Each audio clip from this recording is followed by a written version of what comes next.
Hello, good morning.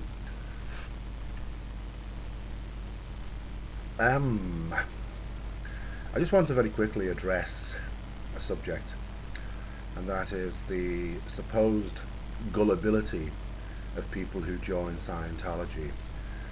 A lot of these people are not actually gullible, they get lied to. And when you're lied to, you fall for anything. That's the whole essence of a con. I have a few examples that I just want to share, personal things that I've came across in my time in Scientology and also since I left. And the first one concerns a character who was at St. Hill.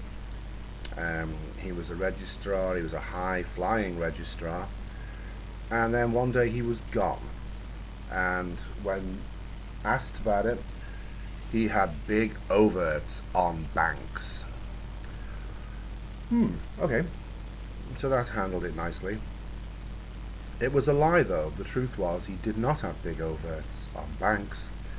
He had big overts on Scientologists' accounts. And every week he was going through the accounts and seeing did anybody have any money, and he was selling them things without even telling them and getting the commission. So that's one example of a Scientology lie to make the person seem worse than he actually is. And don't forget, he was only doing that to get the stats up, as well as get some, much needed income to live on. Which brings me to my next one.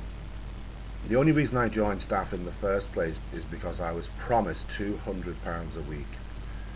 I never got £200 a week. If I got £200 in the 3 years I was on staff, I'd be very surprised. I don't think I did.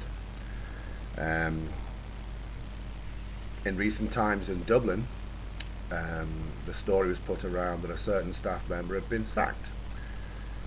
Of course he's been sacked. He wouldn't get his ethics in, he was messing up, and they got rid of him. The truth is he actually rooted out properly, but of course you can't tell people that a staff member left, because Scientologists don't sack people.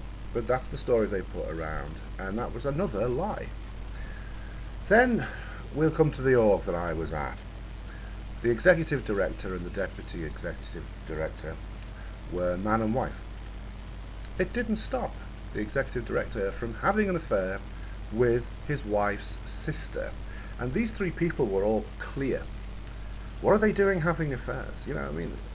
All these things now, you go, oh, yeah, I really should have known. But anyway, then there was another girl. She had 8 children by 8 different fathers. I visited the house on one occasion. There was human excrement on the floor, not just in one place, but in about a dozen. She obviously was struggling with something. And when I mentioned this, I was told, but she's not a real Scientologist. Well, she was a real Scientologist. She actually had a post. She came into work. She was the one that actually came around and handed us the pay, if there was any. So she had a fairly responsible position in Treasury to some degree.